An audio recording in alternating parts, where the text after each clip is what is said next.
أعوذ بالله من الشيطان الرجيم. بسم الله الرحمن الرحيم.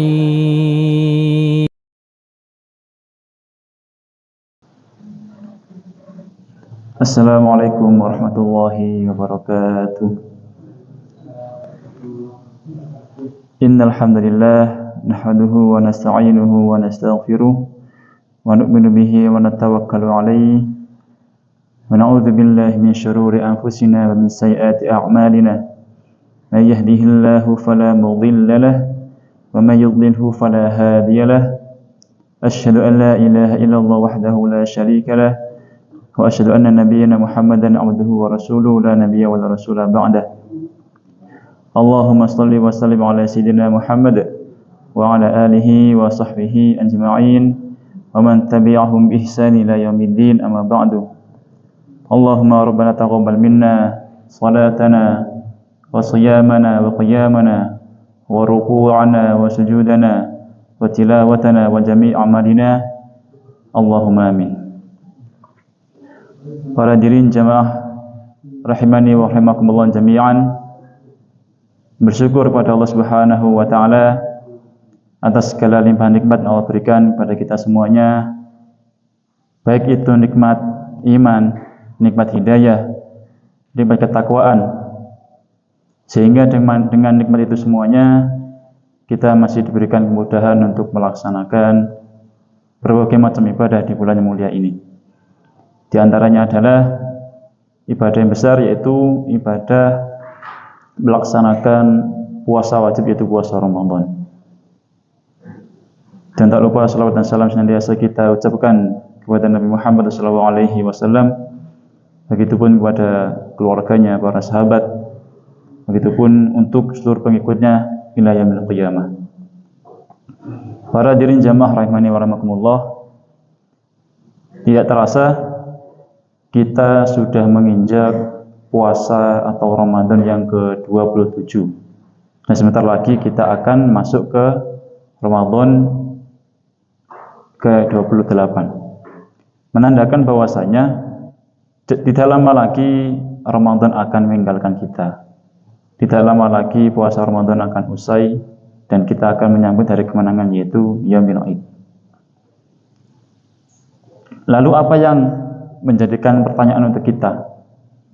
Pertanyaannya adalah, apakah puasa yang kita jalani selama kurang lebih 27 hari ini atau nanti selama sebulan itu berjalan dengan baik?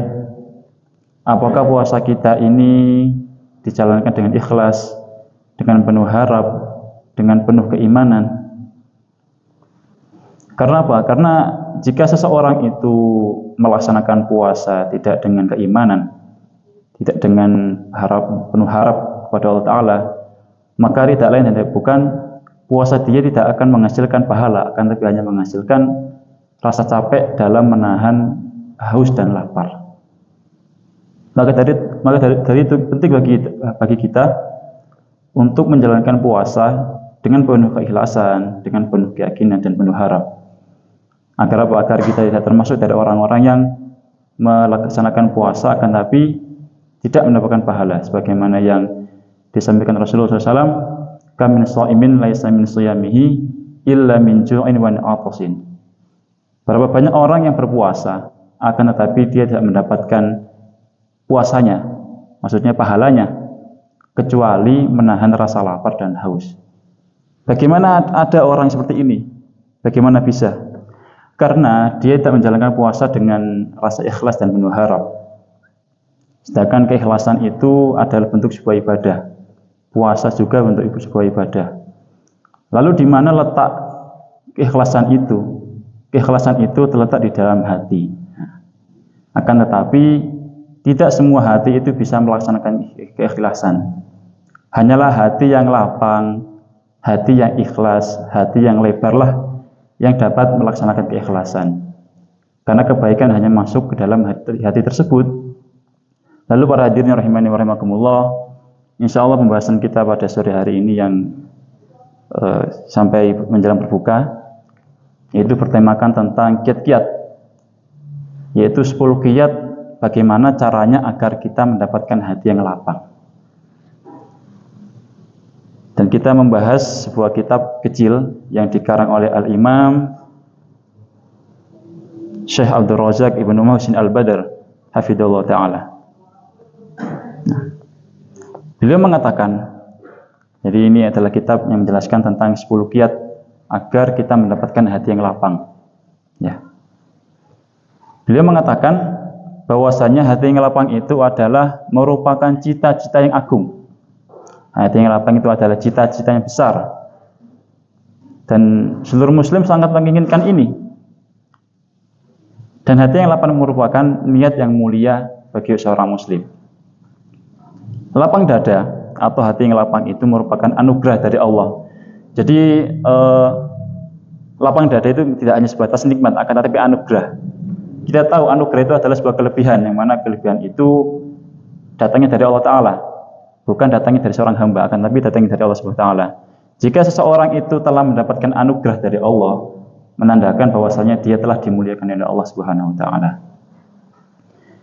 Lalu beliau menjelaskan di sini maksud daripada hati yang lapang itu apa? Apa itu hati yang lapang? Hati yang lapang itu adalah hati yang nyaman, hati yang merasakan ketenangan, ketentraman, dan juga hati yang terhilang atau hati yang hilang dari yang namanya gangguan yang dapat mengganggu kenyamanan hati, serta hilangnya kekeruhan hati. Dan juga hati yang lapang itu adalah menjadikan ketetapannya bahagia, maksudnya itu bahagia itu, rasa bahagia itu akan tetap di dalam hati seseorang, sehingga dengan kebahagiaan itu dia akan mendapatkan kehidupan yang nyaman, kehidupan yang mulia, dan lain sebagainya. Dan tak kala seorang hamba itu mendapatkan nikmat hati yang lapang, maksudnya itu hati yang luas, maka hamba itu akan mendapatkan kemudahan untuk menjalankan seluruh perkara, ya, baik itu perkara dunia maupun perkara agama. Jadi Allah mudahkan untuk melaksanakannya, serta mendapatkan seluruh apa-apa yang dia inginkan. Dan dengan hati yang lapang, dia akan dimudahkan untuk melaksanakan seluruh ibadah, dan juga dimudahkan untuk melaksanakan ketaatan, serta dia akan lebih perhatian terhadap masalah-masalah yang bergantung pada dirinya. Serta hati yang lapang itu akan memudahkan dirinya untuk mendidik anak. Ini sangat penting. Bagaimana bisa? Karena orang yang memiliki hati yang lapang itu akan tenang. Jadi seluruh pekerjaan yang dia lakukan itu akan dilaksanakan dengan tenang, tanpa ada rasa ragu-ragu, tanpa ada rasa khawatir. Berbeda dengan orang yang hatinya sempit, hatinya itu ada rasa kekhawatiran, hatinya itu enggak luas, hatinya enggak lapang, maka banyak dari perkara pekerjaan dunia maupun perkara akhirat pun akan sia-sia, akan terlantar, karena hatinya sempit. Lalu di sini beliau menjelaskan kebalikan dari tadi, maksudnya adalah kebalikan dari hati yang lapang. Adapun hati yang sempit adalah hati yang menjadikan banyaknya perkara itu tertinggal atau terlantar. Serta hati yang sempit itu akan menjadikan seorang itu lemah, menjadikan dia nggak mampu dalam melaksanakan urusan dunia, nggak mampu untuk melaksanakan ketaatan, serta banyaknya pintu kebaikan pun terhalang untuk dirinya.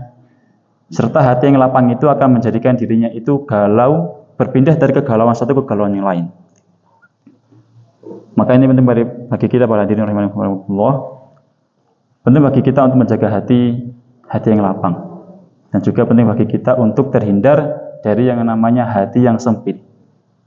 Nah, lalu di sini beliau menjelaskan bahwasanya hati yang lapang itu adalah alat bantu untuk seorang hamba untuk mewujudkan seluruh tujuan-tujuan yang menjadi maslahatnya. Dan tak kalah Allah memerintahkan Nabi, yaitu Nabi Musa alaihissalam, untuk pergi kepada Fir'aun, yang mana Fir'aun ini telah melaksanakan pekerjaannya melampaui batas. Dan sebelum Nabi Musa pergi menghadap Fir'aun, terlebih dahulu beliau berdoa kepada Allah Ta'ala. Apa doanya? Rabbi syrah li sadri wa yassir li amri, yang artinya, wahai Tuhanku, lapangkanlah dadaku dan mudahkanlah urusanku. Maka dari sini kita tahu bahwasanya hati yang lapang itu akan menjadikan seluruh pekerjaan orang, seluruh kegiatan orang itu menjadi mudah. Dan kemudahan itu datang dari Allah Subhanahu wa taala. Akan tetapi hati yang lapang itu adalah anugerah. Jadi anugerah bukan sekedar usaha, akan tapi anugerah dari Allah taala. Dan anugerah itu didapatkan dengan cara kita itu berjuang dengan penuh effort.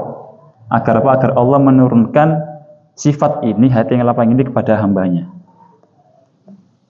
Sehingga 10 kiat tadi jika diringkas itu akan menjadi 2. Di antaranya, sesungguhnya hati yang lapang itu tidak akan didapatkan kecuali dengan taufik dari Allah Ta'ala.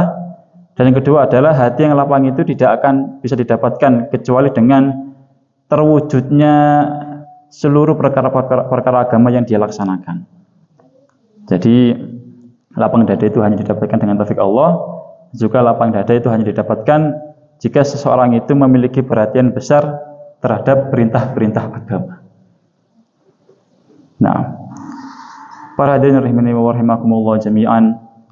Lalu apa saja perkara yang menjadikan hati kita lapang? Nah, ada 10. Di antaranya adalah yang pertama adalah at-tauhid, mengesahkan Allah serta memurnikan ibadah hanya kepada Allah. Sebab yang pertama adalah mengesahkan Allah serta memurnikan ibadah hanya untuk Allah Subhanahu wa taala. Maka tauhid pada Allah, mengesahkan Allah serta ikhlas melaksanakan ibadah hanya untuk Allah itu merupakan sebab paling besar untuk mendapatkan hati yang lapang. Dan tauhid itu adalah tujuan utama, tujuan di mana Allah itu menciptakan hambanya, menciptakan manusia. Dan karenanya manusia diciptakan sebagaimana yang Allah firmankan dalam Qur'annya, "Wa ma khalaqtul jinna wal insa illa liya'budun." Dan tidak aku ciptakan jin dan manusia hanya untuk beribadah kepadaku. Maka tak kala Allah menciptakan manusia ya hanya untuk beribadah kepadanya, yaitu hanya untuk mengikhlaskan ibadah hanya untuk kepada Allah Subhanahu wa taala. Sebagaimana yang Allah firmankan dalam Qur'annya, "Wa annal masajida lillah fala tad'u ma'allahi ahada." Dan sesungguhnya seluruh anggota sujud. Jadi masjid di sini maknanya bisa anggota sujud, bisa tempat sujud ataupun masjidnya. Maka sesungguhnya anggota sujud itu hanya untuk kepada Allah. Maksudnya adalah ibadah itu hanya untuk kepada Allah. Fala tad'u ma'allahi ahada. Maka janganlah kalian itu berdoa kepada selain Allah. Nah, lalu beliau mengatakan, "Fakullama kana al-'abdul a'zama tahqiqan li tauhidin." Maka tak kala seorang hamba itu memiliki tauhid yang luar biasa dan juga semakin besar pula perhatiannya terhadap tauhid, maka Allah akan memberikan nikmat yang besar ini, yaitu nikmat dilapangkannya dada dia. Dan ketika seseorang itu telah mendapatkan lapang dada, maka apa yang dirasakannya itu yang dirasakan adalah hati yang nyaman, kehidupan yang tenang, serta kebahagiaan di dunia maupun di akhirat. Lalu berkata Al-Imam Ibnu Qayyim rahimahullah ta'ala, salah satu sebab terbesar seseorang itu untuk mendapatkan lapang dada adalah at-tauhid, yaitu mengesahkan Allah. Dan cukuplah dengan tauhid itu seseorang itu akan menambah kuat apanya? Yaitu dadanya, mendapatkan kekuatan untuk keimanannya, akan bertambah keimanannya, serta akan mendapatkan kenyamanan hati bagi pelakunya. Nah, lalu beliau mengatakan, fal huda wa tauhid, maka hidayah dan tauhid itu diantara sebab terbesar seseorang itu mendapatkan lapangnya dada. Lalu kebalikannya, kesyirikan dan juga kesesatan merupakan sebab terbesar seseorang itu akan mendapatkan hati yang sempit dan juga akan menyimpangnya hati. Para hadirin rahimani wa rahimakumullah, lalu sebab yang kedua adalah cahaya yang Allah letakkan pada dada hambanya. Jadi setelah seseorang itu mengesahkan Allah, maka sebab yang kedua adalah cahaya yang Allah letakkan pada dada hambanya.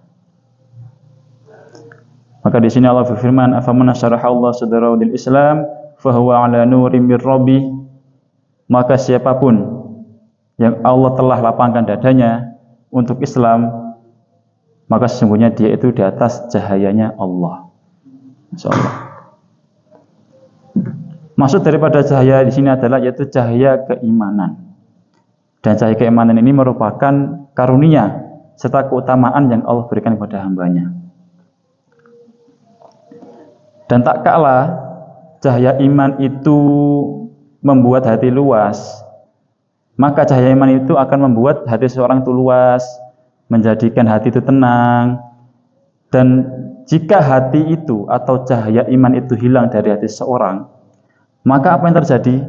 Maka yang dirasakan adalah hatinya akan sempit, hatinya akan menjadi sakit, hatinya akan terasa terpenjara, sehingga dengan itu dia akan merasakan kesulitan kehidupan, kesulitan untuk melaksanakan ketakwaan, disebabkan karena hilangnya cahaya iman dalam hatinya.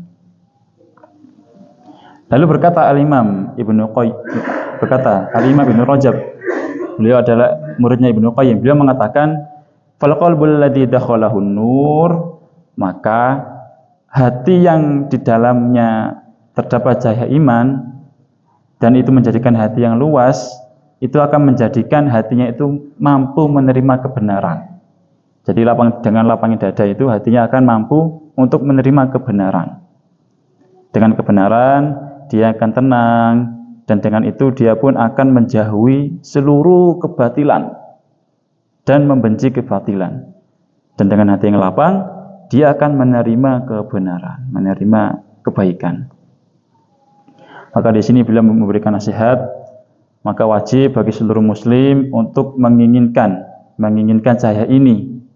Maksudnya adalah kita semua itu harus mengharapkan cahaya ini dalam diri kita. Karena dia memiliki pengaruh yang besar untuk kehidupan kita. Dan juga diwajibkan bagi seorang muslim untuk berdoa kepada Allah agar mendapatkan cahaya ini dan menjadikan kita bagian dari orang-orang yang mendapatkan cahaya. Insyaallah, amin ya rabbal alamin.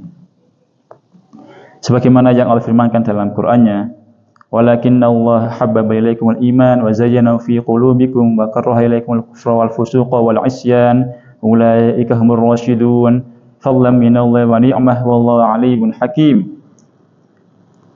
Yaitu orang-orang yang menjadikan kalian, yang mana Allah itu telah menjadikan kalian cinta terhadap iman dan menjadikan iman itu indah di dalam hati kalian, sehingga dengan keindahan iman itu menjadikan kalian benci terhadap kekafiran, benci terhadap kekufuran, benci terhadap kefasikan, serta benci terhadap kemaksiatan.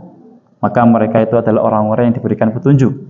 Fadlan minallahi wa ni'mah wallahu alimun hakim. Bahwasanya cahaya iman itu adalah fadlah, anugerah dari Allah, nikmat dari Allah, dan Allah itu Maha mengetahui lagi Maha bijaksana.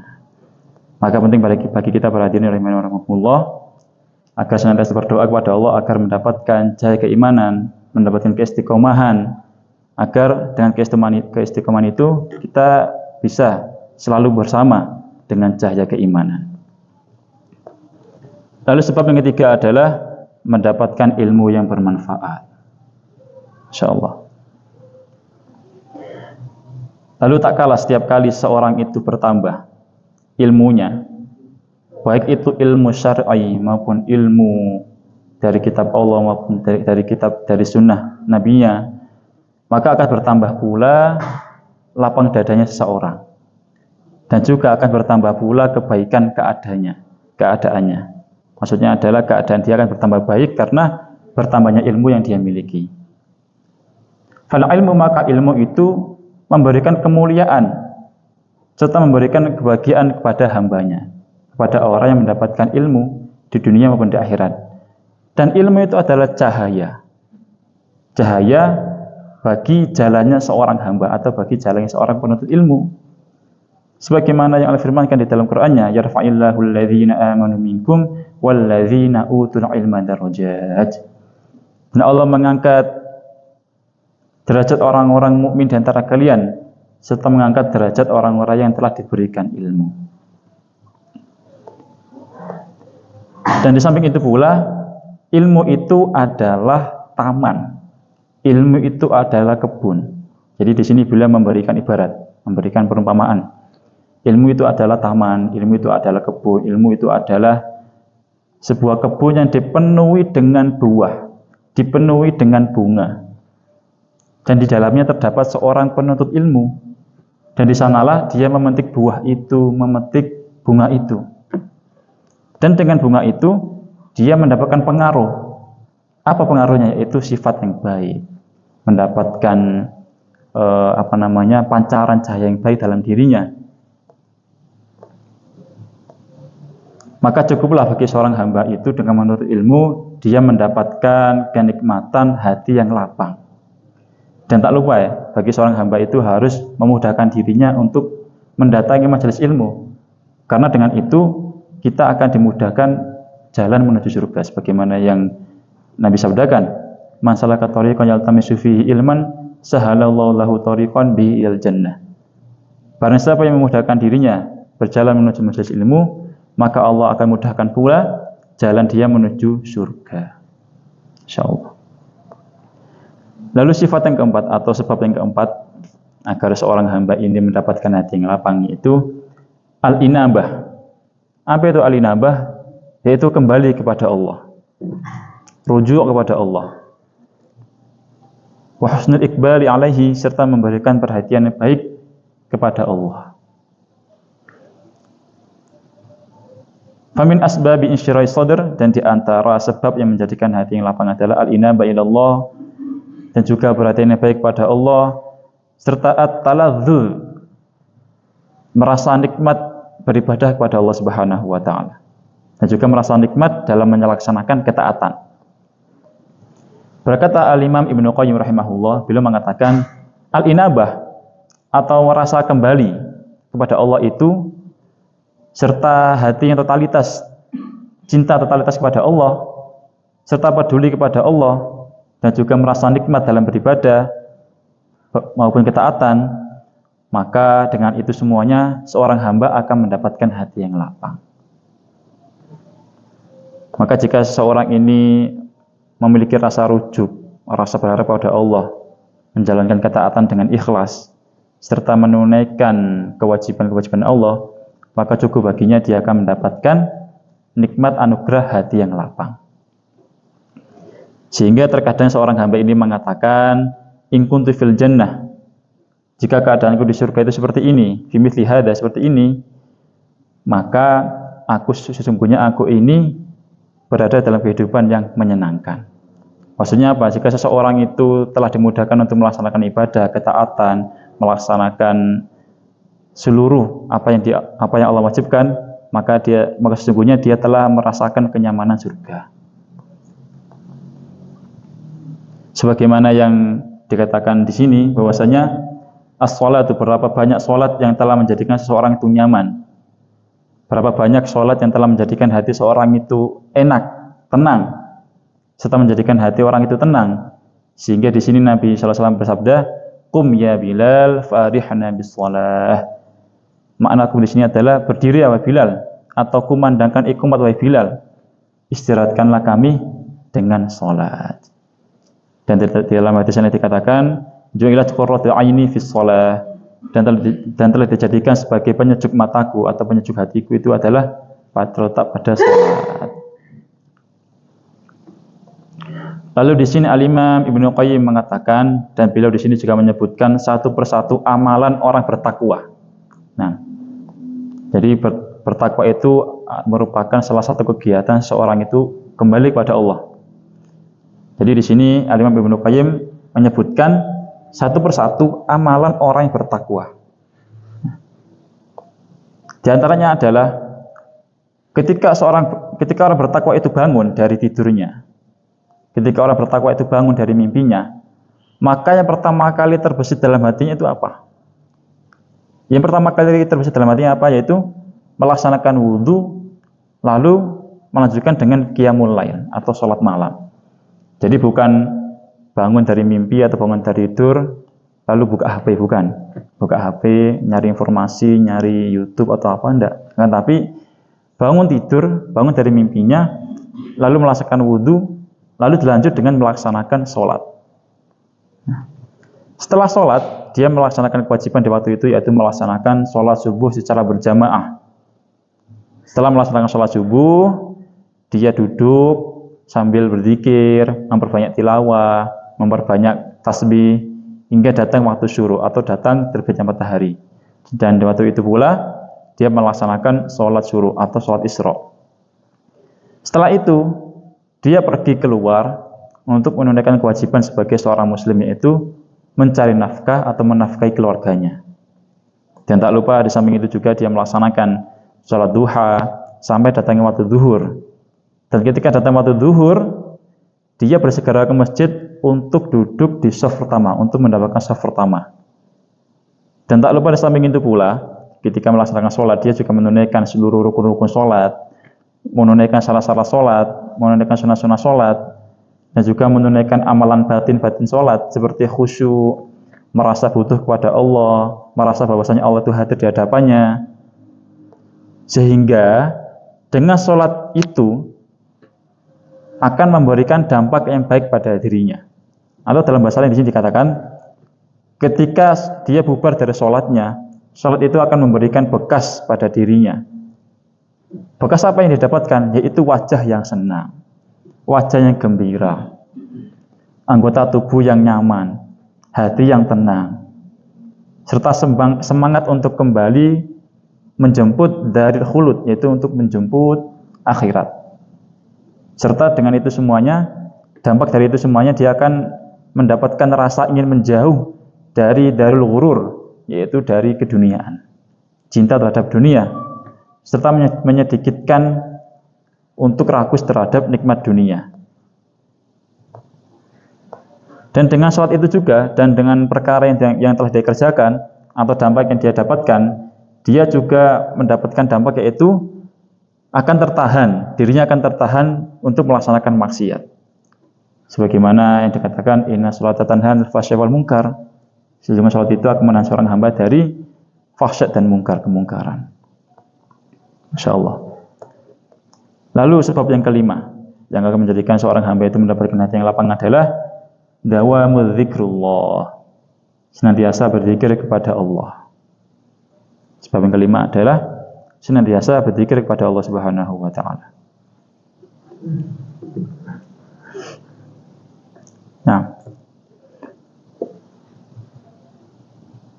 dan termasuk sebab terbesar seorang itu mendapatkan hati yang lapang adalah memperbanyak atau terus-menerus berzikir kepada Allah Subhanahu wa taala.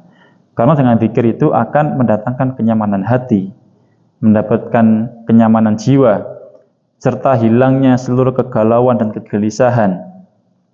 Dan tidak ada yang dapat menghilangkan rasa galau, rasa kegelisahan maupun kerusakan kecuali dengan berzikir kepada Allah Subhanahu wa taala, serta ketulusan berzikir atau kembali kepada Allah Subhanahu wa taala. Sebagaimana yang Allah firmankan dalam Qur'annya, alladzina amanu wa tatma'innu qulubuhum bi dzikrillah, ala bi dzikrillah tatma'innul qulub. Yaitu orang-orang yang hatinya telah tentram. Tentram karena apa? Karena zikir kepada Allah Subhanahu wa taala. Ala bi dzikrillah, dan hanya berzikir kepada Allah, tatma'innul qulub, menjadikan hati itu tenang. Fa yambaghi lil abdi, maka patut bagi seorang hamba untuk menginginkan kebaikan dalam dirinya. Kebaikan apa itu? Kebaikan memperbanyak zikir kepada Allah Subhanahu wa taala dalam setiap keadaan. Jadi zikir itu tidak hanya sebatas di masjid, tidak hanya sebatas ketika selesai sholat lalu pergi, tidak. Akan tapi zikir itu bisa dimanapun, fi kulli ahwal, dalam setiap keadaan, baik ketika nyetir, ketika masak, ketika duduk, ketika nongkrong, berzikir pada Allah Subhanahu wa taala. Jadi tidak boleh kita itu membatasi zikir hanya ketika di masjid, hanya ketika di majelis, akan tapi dimanapun kapanpun kita harus berzikir kepada Allah Subhanahu wa taala. Sebagaimana yang Allah firmankan dalam Qur'annya, ya ayyuhalladzina amanu dzkurullaha dzikran katsira wasabbihuhu bukratan wa asila. Wahai orang-orang beriman, berzikirlah kalian. Jadi ini perintah. Berzikirlah kalian kepada Allah Subhanahu wa taala dengan zikran katsira, dengan zikir yang banyak. Jadi tidak ada bahasanya zikir itu dikit-dikit. Ya cukup sekian, selesai sudah. Akan tapi di sini diperintahkan zikran katsira, berzikir yang banyak. Wasabbihuhu bukratan wa asila. Dan bertasbihlah kalian kepadanya, yaitu kepada Allah di waktu pagi maupun di waktu petang. Jadi kita harus berzikir terus-menerus, baik di pagi hari, di sore hari, dan tidak ada batasan di dalamnya. Lalu di sini beliau menjelaskan kebalikan zikir. Apa lawan dari zikir? Kebalikan zikir yaitu al-ghaflah, kelalaian. Jadi kita tahu bahwasanya mana zikir itu adalah mengingat Allah. Berarti kebalikannya apa? Melalaikan Allah atau ghaflah, lalai. Apa itu ghaflah? Apa itu lalai? Lalai adalah kegelapan. Kegelapan yang terletak di dalam hati. Nah, dan juga ghaflah itu menjadikan hati itu tidak nyaman, serta menjadikan dia itu mendapatkan kesusahan kehidupan di dunia maupun di akhirat. Jadi zikir itu akan menjadikan orang itu hidup, menjadikan orang itu mendapatkan cahaya. Berbeda dengan orang yang nggak zikir. Orang yang nggak zikir, orang yang ghaflah, menandakan bahwasanya dia itu lalai. Nah, karena kelalaiannya, hatinya itu bisa menjadi mati. Sebagaimana yang Rasul sabdakan di sini, beliau mengatakan mathalul ladzi yadhkuru rabbahu wal ladzina la yadhkuru rabbahu mathalul hayy wal mayyit. Perumpamaan orang yang berzikir kepada Tuhannya atau kepada Allah dengan orang yang enggak berzikir kepada Allah itu seperti orang hidup maupun orang yang mati. Masyaallah. Maka penting bagi kita untuk memperbanyak zikir agar hati kita senantiasa hidup, senantiasa mendapatkan cahaya, dan kita akan dianggap oleh orang yang hidup karena zikirnya. Lalu di sini beliau menjelaskan, fadzikru qurratu 'ainin lidzakir. Zikir itu adalah penyejuk bagi orang yang berzikir atau bagi pelakunya. Serta zikir itu menjadikan hati yang nyaman, dan dengan zikir itu dia akan mendapatkan pahala yang berlipat ganda pada hari kiamat. Dan di dalam zikir itu terdapat banyak sekali manfaat bagi seorang hamba. Yang mana manfaat itu akan kembali kepada dirinya di dunia maupun di akhirat. Adapun kelalaian atau ghaflah itu akan menjadikan hatinya itu sempit, menjadikan hatinya itu tidak nyaman. Dan dengan kelalaian itu akan mendatangkan berbagai macam kegalauan dan kecemasan. Insyaallah. Lalu sebab yang sebab yang keenam adalah al-ihsan ila ibadillah, yaitu berbuat baik terhadap sesama hamba. Jadi setelah tadi sebab yang kelima yaitu berzikir kepada Allah, yang keenam adalah berbuat baik kepada sesama hamba. Lalu di sini Allah berfirman, wa ahsinu innallaha yuhibbul muhsinin. Berbuat ihsanlah kalian, karena sesungguhnya Allah itu mencintai orang-orang yang berbuat ihsan. Wal ihsanu, dan berbuat baik kepada manusia itu banyak macamnya, baik secara konkret maupun secara abstrak. Jadi berbuat baik kepada seorang itu enggak seterusnya dengan materi, contohnya kayak kendaraan, memberikan tumpangan, akan tapi berbuat baik kepada sama manusia itu bisa dengan jabatan, dengan pangkat dan lain sebagainya. Karena berbuat baik itu akan menjadikan seorang itu hatinya lapang, akan mendatangkan kebahagiaan, serta akan menjadikan urusan dia itu dimudahkan maupun di dunia maupun di akhirat. Sebagaimana yang Nabi sabdakan di dalam hadisnya, man nafasa an mu'minin qurbatan min qurbi dunya nafasallahu anhu qurbatan min qurbi yaumil qiyamah. Barang siapa yang menghilangkan kesusahan orang mukmin, maka Allah akan menghilangkan kesusahannya di dunia maupun di akhirat atau di hari kiamat. Wa man yassara 'ala mu'sirin yassarallahu 'alaihi fid dunya wal akhirah. Dan barang siapa yang memudahkan atau memberikan kemudahan terhadap seorang muslim, maka Allah akan memberikan dia kemudahan di dunia maupun di akhirat. Wa man satara musliman satarallahu fid dunya wal akhirah. Dan barang siapa yang menutupi kejelekan seorang muslim, maka Allah akan menutupi kejelekannya di dunia maupun di akhirat. Wallahu fi 'aunil 'abdi ma kana al-'abdu fi 'auni akhihi. Dan Allah akan senantiasa menolong seorang hamba selagi dia masih ingin menolong saudaranya. Insyaallah. Jadi penting bagi kita untuk senantiasa menolong seorang muslim, karena dampaknya sangat besar untuk kita, baik di dunia maupun di akhirat. Siapa sih yang diantara kita nggak ingin mendapatkan kemudahan di dunia, apalagi di akhirat? Sehingga dengan kemudahan itu kita akan mendapatkan kebahagiaan, berbagai macam kebahagiaan. Lalu sebab yang ketujuh. Sebab yang ketujuh adalah keberanian, as-syaja'ah, keberanian. Keberanian itu memiliki pengaruh yang luar biasa bagi ketenangan jiwa. Begitupun ketenangan hati. Lain halnya dengan ketakutan atau rasa pengecut bahasa kita. Pengecut. Karena ketakutan itu akan menyeret seorang hamba atau pelakunya itu kepada kesusahan. Akan menyeret pelakunya itu kepada kehidupan yang sulit.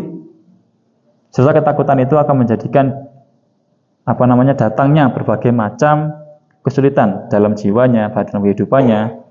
Serta dengan ketakutan itu dia akan sulit untuk merealisasikan seluruh perkara-perkara yang menjadi kewajibannya di dunia maupun di akhirat.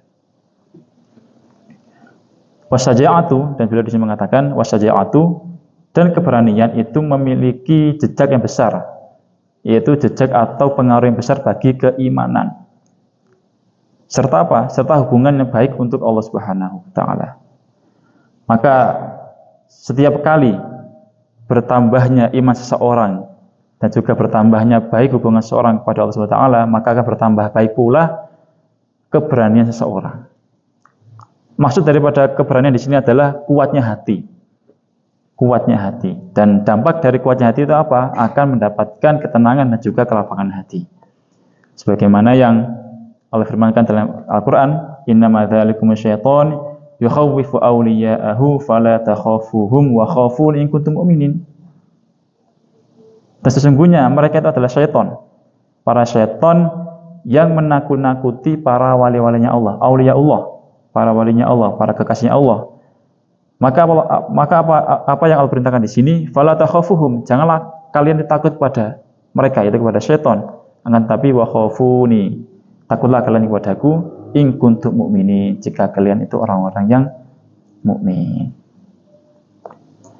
Lalu di sini juga dikuatkan dengan kebiasaan Nabi bahwasanya telah sahih atas Nabi bahwasanya beliau itu memiliki kebiasaan sering berdoa kepada Allah. Apa doanya? Yaitu memohon perlindungan kepada Allah Subhanahu wa taala dari ketakutan dan juga rasa hati yang sempit atau dari kepelitan. Karena jika dua perkara ini, penakut atau pelit, itu terkumpul dalam hati seorang, maka itu akan memberikan dampak yang besar. Di antara dampaknya adalah kesusahan, pengaruh yang buruk bagi kehidupannya, serta akan memberikan dampak yang buruk bagi seluruh perkara yang dia kerjakan.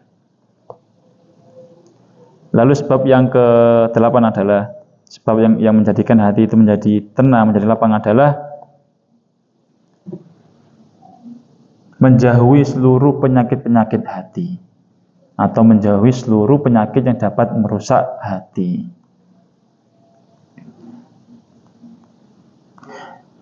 Dan penyakit-penyakit hati atau seluruh perkara yang dapat merusak hati itu akan mengganggu, akan merusak ketenangan hati. Dan sakitnya hati atau penyakit hati itu bisa sakit sebagaimana sakitnya badan. Maksudnya itu sakitnya hati itu persis dengan sakitnya badan. Bahkan sakitnya hati itu bisa lebih besar dampaknya daripada sakitnya badan terhadap seseorang.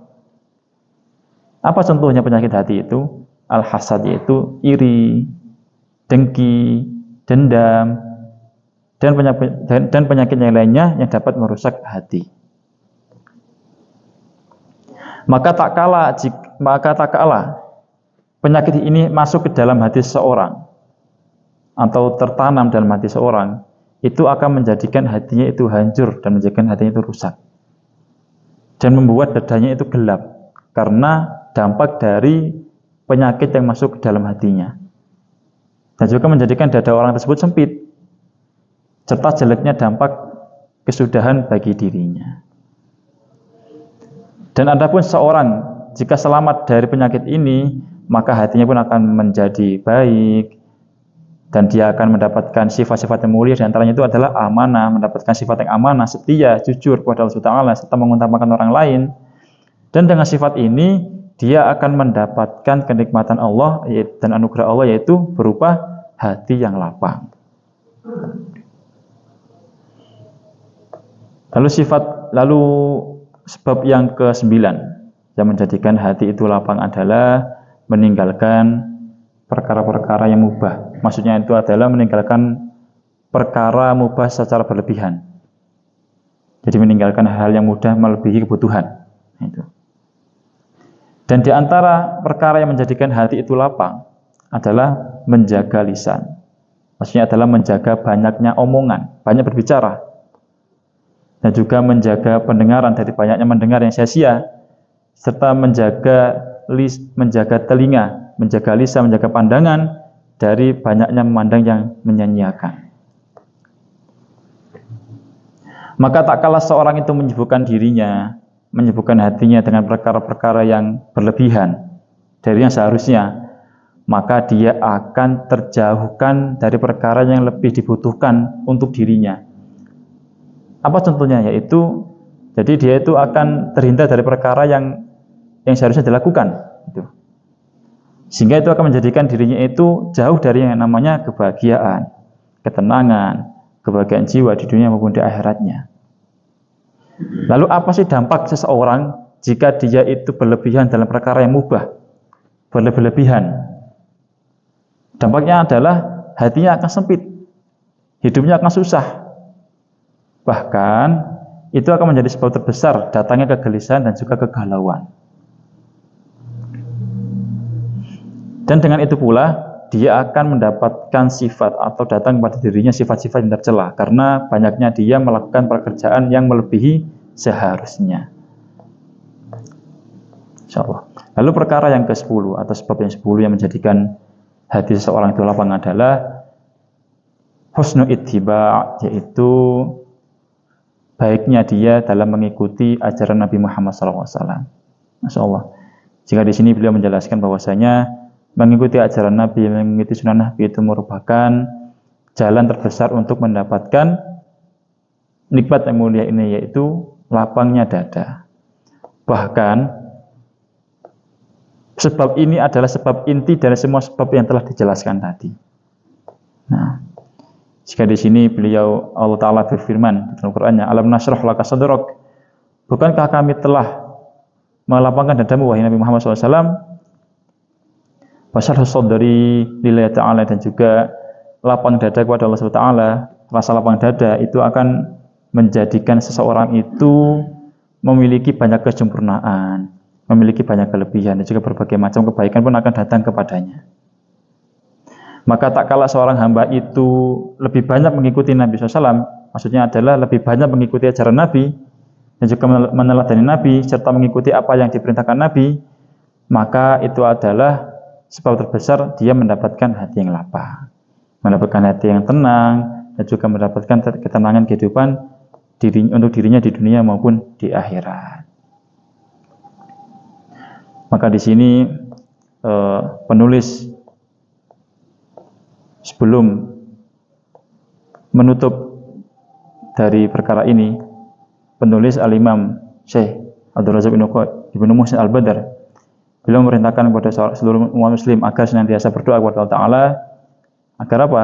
Agar mendapatkan hati yang lapang, agar dimudahkan urusannya, agar hati kita itu senantiasa terhias dengan cahaya keimanan. Serta dengan itu semuanya akan menyebabkan datangnya hidayah dan juga mendatangkan seluruh kebahagiaan. Nah, alhamdulillahirabbil alamin. Sudah ada nih. Nah, para hadirin rahimakumullah, mungkin cukup sekian apa yang bisa kami sampaikan. Semoga apa yang sedikit ini bisa memberikan manfaat untuk kita semuanya, baik itu di dunia maupun di akhirat. Amin. Aqulu qouli hadza wa astaghfirullahi wa lakum. Maka dari itu, mari kita tutup majelis kita dengan doa kafaratul majelis.